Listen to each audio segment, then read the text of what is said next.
بسم اللہ الرحمن الرحیم۔ السلام علیکم ورحمۃ اللہ وبرکاتہ۔ ناظرین، میں حکیم خالد محمود نقشبندی مجددی ایک نئی ویڈیو کے ساتھ حاضر ہوں۔ آپ سب کو اپنے چینل پر خوش آمدید کہتا ہوں۔ وَإِذَا مَرِضْتُ فَهُوَ يَشْفِينِ، جب بھی میں بیمار ہوتا ہوں وہی اللہ شفا دیتا ہے۔ شفا دینے والی اللہ کی ذات ہے۔ دعا کھانے سے پہلے یہ دعا لازمی پڑھ لیا کرے، اللہ تعالیٰ پھر اس دعا میں شفا رکھ دیتے ہیں۔ ناظرین، موضوع ہے میرا سیلان منی، جریان، پنجابی میں اس کو تانت بھی کہا جاتا ہے۔ یہ بہت ہی خطرناک اور کمزور کر دینے والی مرض ہے۔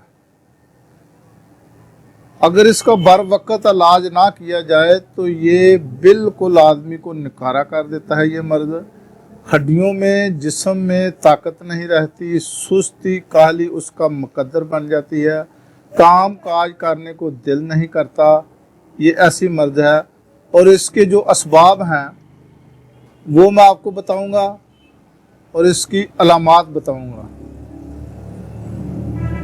اس کو انگریزی میں اسپرمیٹوریا بھی کہا جاتا ہے۔ اس مرض میں مادہ تولید منی بلا ارادہ خارج ہوا کرتی ہے، ہوتی رہتی ہے۔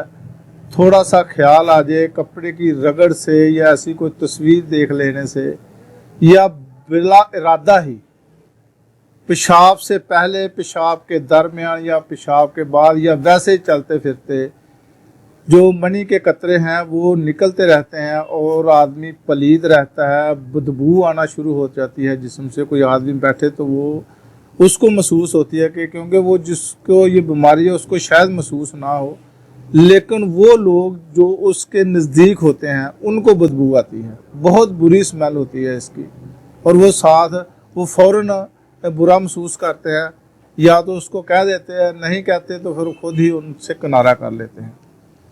تو یہ جو جوہر ہوتا ہے، اگر اس کا بر وقت علاج نہ کیا جائے تو پھر آدمی کو بالکل نکارہ یہ مرض کر دیتا ہے۔ تو اس کے جو اسباب ہیں یہ ہیں، یہ مرض کثرت مجامت، کثرت مباشرت یا مجامت، یہ ایک ہی لفظ ہے، یا ہم بستری، یا جلک کی عادت۔ جن لوگوں کو ماسٹربیشن کی عادت ہوتی ہے، جلک کی عادت ہوتی ہے، اس کے باعث عضو خواہ جو ہوتا ہے، عضو تناسل، ذکی الحس ہو جانے کی وجہ سے یہ مرض لگتا ہے۔ اس کے علاوہ اگر کبھی کبھار قبض ہو جانے کی وجہ سے بھی یہ مرض لاحق ہو جاتا ہے، لگ جاتا ہے۔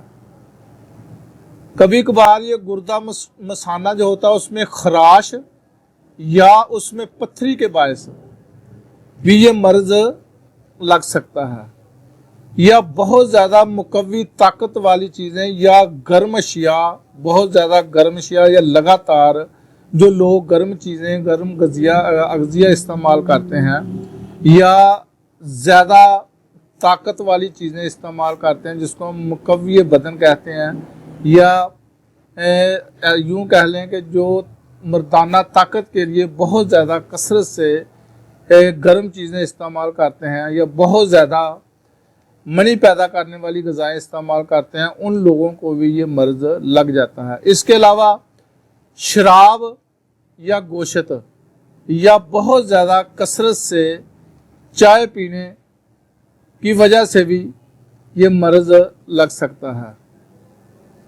اس کے علاوہ شیرنی وغیرہ، زیادہ میٹھی اشیاء جو کھاتے ہیں، ان لوگوں کو بھی یہ شکایت ہو جاتی ہے۔ تو یہ تھے اس کے اسباب۔ اب اس میں علامات کیا ہیں؟